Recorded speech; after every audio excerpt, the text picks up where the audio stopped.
Hey everybody, we're back. This is Drake. And Bone. We are 2 hoodies and 3 cats, and I'm going to hand this one over to Bone. So we have Sid Barrett. Roger Keith Barrett, I believe his name is. He was a founding member of Pink Floyd who tragically suffered from some mental problems. So this song was recorded after Pink Floyd's first album. And What was this? A lot of his stuff is just him and a guitar. Like there's 3 albums, 2 studio albums, and then a compilation, and then there's like the Peel session. Anyway, so I have a couple questions real quick. Yeah, go ahead.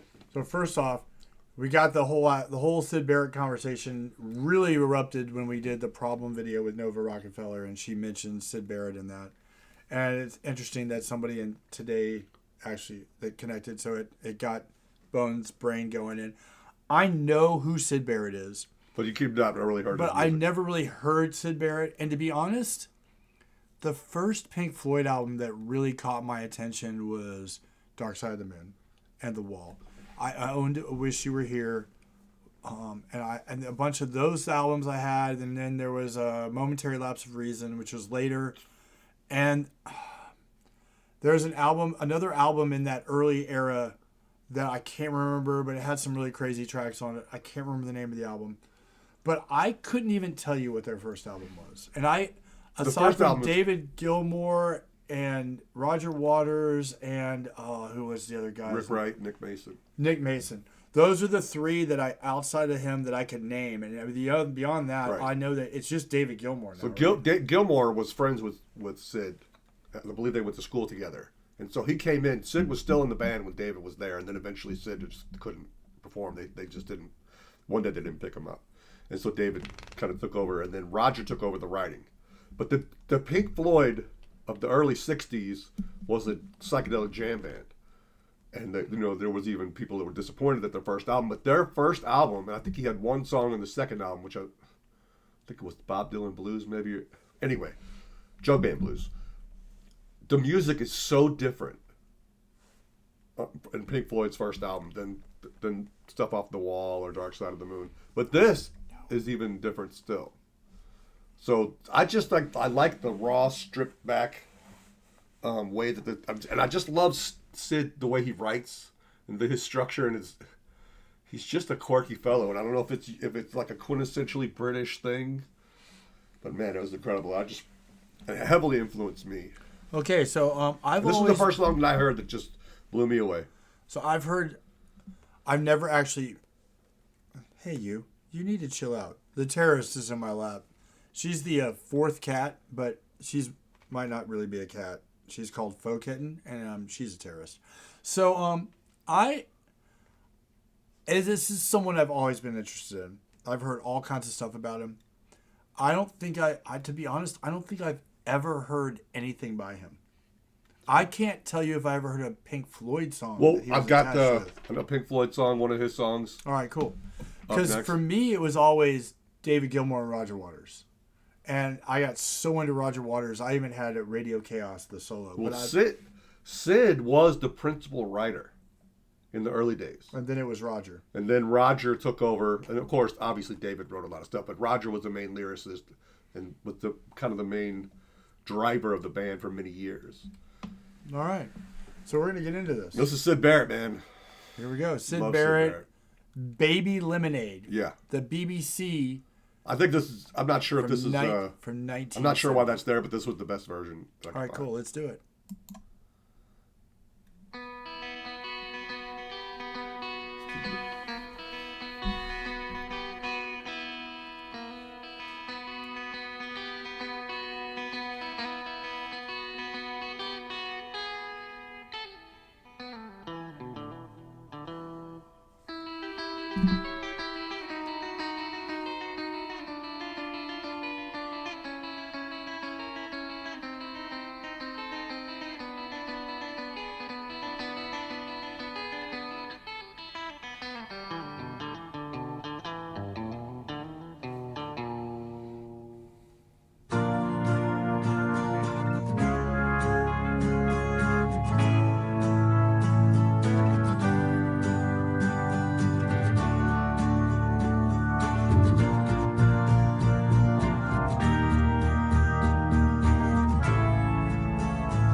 sad town, cold iron hands clap the party of clowns outside.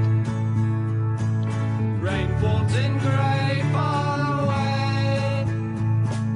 Please, please, baby lemonade. In the evening, sun going down, when the earth streams in the morning. Send a cage through the post, make your name like a ghost. Please, please, baby lemonade. I'm screaming, I met you this way. You're nice to me like ice. In the clock. Back it up a little bit. Did you hear that? I'm Yeah, I'm gonna put the I met you terrorist this down way. because You're she's- nice to me like ice.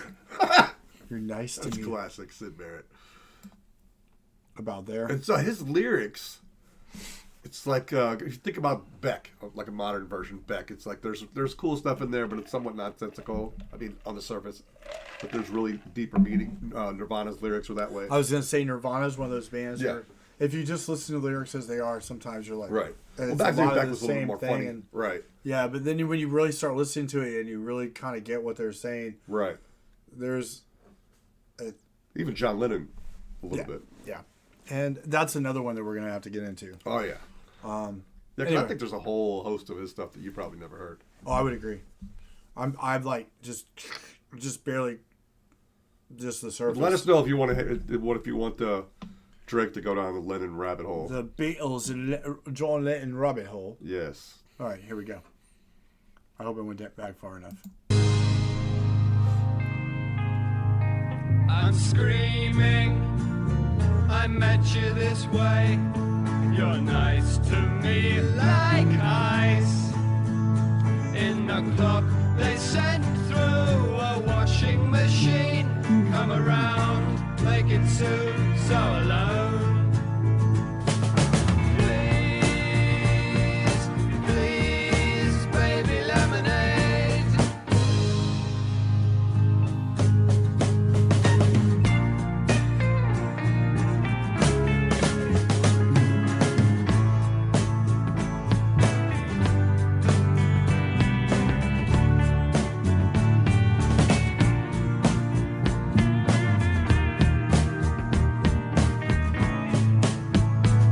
The sad town, cold iron hands, clap the party of clowns outside. Rain falls in grey far away. Please, please, baby lemonade. In the evening, sun going down, when the earth streams in the morning. Send a cage through the post, make your name like a ghost. Please, please, baby lemonade.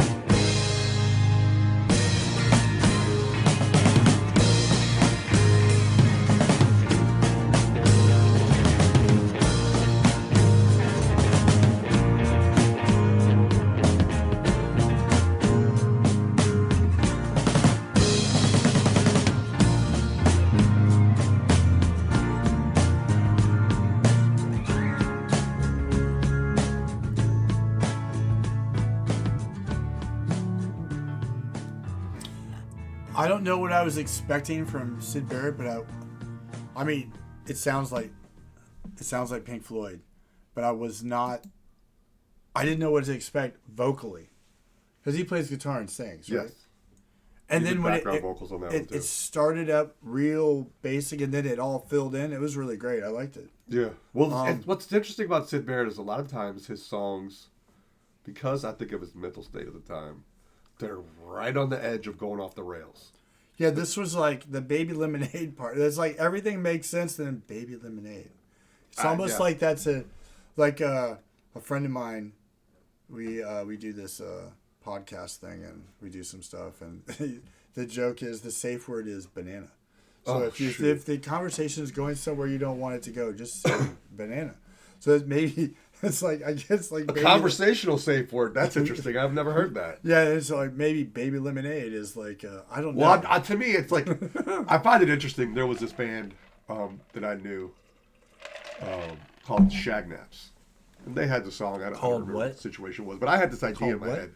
What was the name of the band? Shagnaps. Shagnaps. So they were, a friend of mine knew them, Dan Druff. He ended up playing with he played drums, I think, or it's either drums or guitar on a Queens of the Stone Age song. He's in the video, Dan Druff. He was the vocalist, guitar player, and then it was a 3-piece, I believe. Anyway, they had a particular thing, and I had this I was a little bit younger than them, so I had this crazy idea of what I thought it meant, and so I was like talking to the guys because I met them or whatever, and I was so far off base of what I thought. I don't even remember what it was.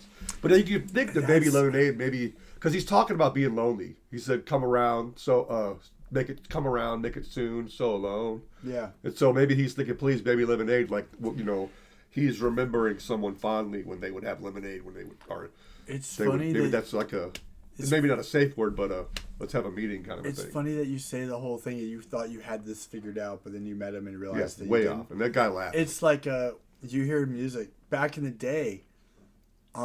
You get cassette tapes or LPs, and some would have liner notes with lyrics, and some wouldn't.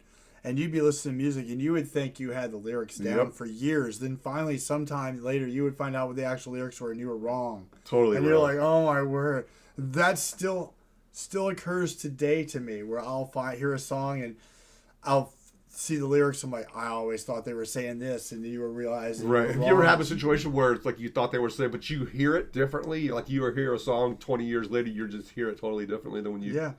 Because I've found that even with the certain bands, it's like listening to them go a wide stretch without listening to it and hear it. It's like, man, I never heard that part. So there's also, I talk to a lot of people that listen to certain styles of music, and they have very difficult time venturing into other categories because of the cadence of the music, or the guitar, or how heavy or how the funk might be, and the vocal style is a lot of basic music on the radio is slower, more methodic, melodic, and it's stretched out, and you can kind of follow along. Same 3 chords. And then a lot of other bands, when you venture outside of that, the vocal styles and techniques can be very different, especially when you get bands that are playing at a higher octave or faster. Yeah. And I'll go for a long time where I was like, sometimes I have no idea what some bands are saying until I have to actually look up the lyrics. I'm like, oh, and then I can start to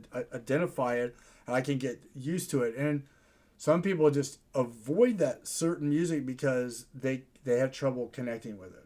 Yeah, I think there's something deep.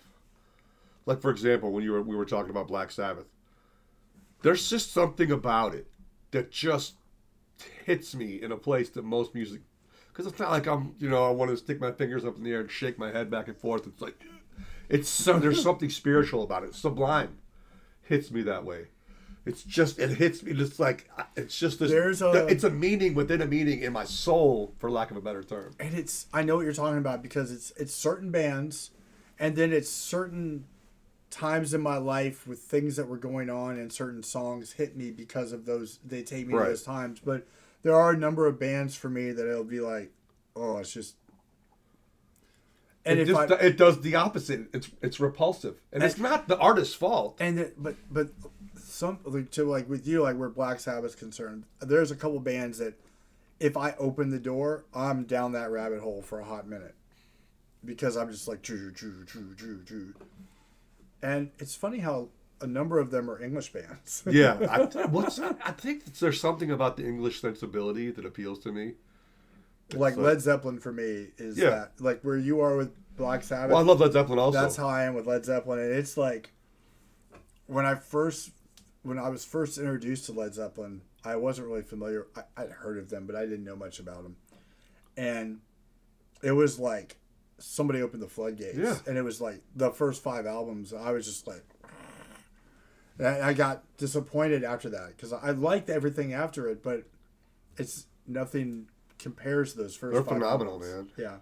So I watched this video where they were talking about this show that they did called in New England, and on one of their first, I think the first tour, it was called the Boston Tea Party Club that they played, and they did like 4 sets, played their songs, all their songs twice, and people were just like, it almost tore the place up, and it was like, there's just some certain thing with those 4 people that will never be. It's just one moment in time. It's like when John died, when Bonham died, and they tried to play some gigs with Jason, his son, and it just wasn't the same. No, they had always said that, but those gigs were much later, and it was even after the Atlantic 40th anniversary show when they played with Phil Collins. Yeah, now I was looking at it. They saw this online, and we're getting off the track on Sid Barrett here. I apologize. But I saw online that right now Sammy Hagar is doing a tour. Yeah, Jason Bonham's playing drums, and then Joe Satriani and Michael Anthony from Van Halen. Yeah. And there's somebody else in that. Steve Vai? No, Joe Satriani. No, I said Joe Satriani, but there's another member in there. There's somebody else in that group. Yeah, I don't remember. But it's Sammy Hagar, Joe Satriani, Michael Anthony, and Jason Bonham, and somebody else. And if I can't remember who it is, and they're gonna play mostly. They're gonna mostly play Van Halen stuff. Yeah. Well, I don't know if you're aware of this about Jason Bonham, but he has like such a detailed memory and working knowledge of all the way the variation. For example, he can tell you what drum part. He can sit there and cue it up in his mind and say, "Hey, this is the way my dad played this particular song on this date at this venue." So I think the reason why Led Zeppelin hasn't toured with Jason is more because Robert Plant doesn't really want to indulge in all of that for his own personal reasons. He just feels like that was then. Well, the other thing too is I've watched interviews with Jason where he's talked about being at the house, and with people like Clapton and all these guys being at the house. Yeah. They'd all sit around and jam, and he'd just be sitting there with all these guys. That'd be pretty amazing. Yeah, it would be. Shoot, did you ever see The Song Remains the Same film? I did. Where he's like 6 or 8 years old and they're playing. All right, I think we've gone on long enough. All right, Sid guys. Barrett, gotta love him. Let us know what you think about this. If you like Pink Floyd, and if there's any other songs you want to hear Drake to hear, like maybe Opal or Rats. Those songs are phenomenal. That's my most preferred Opal. All right. Yeah. Sorry. This is awesome. I liked it. This is my introduction to Sid Barrett, and I'm sure we'll find some more Sid stuff to do. And we're gonna get out for now. We'll see you guys next time. Hit like, make sure you comment, hit that subscribe button, and tell a friend. Always tell a friend. That's a new one. Or hit the dislike button if you didn't like it. Yeah, but tell us why you didn't like it. Disliking but not telling me. We had one video where somebody hit dislike, but there's no comment that explains why they didn't like it. And so let me know. We can't fix what you don't like if we don't know what you don't like. That's true. If you just don't like us, that's fine. We understand. Yeah, well, But we're getting out. See you guys soon. Thank you.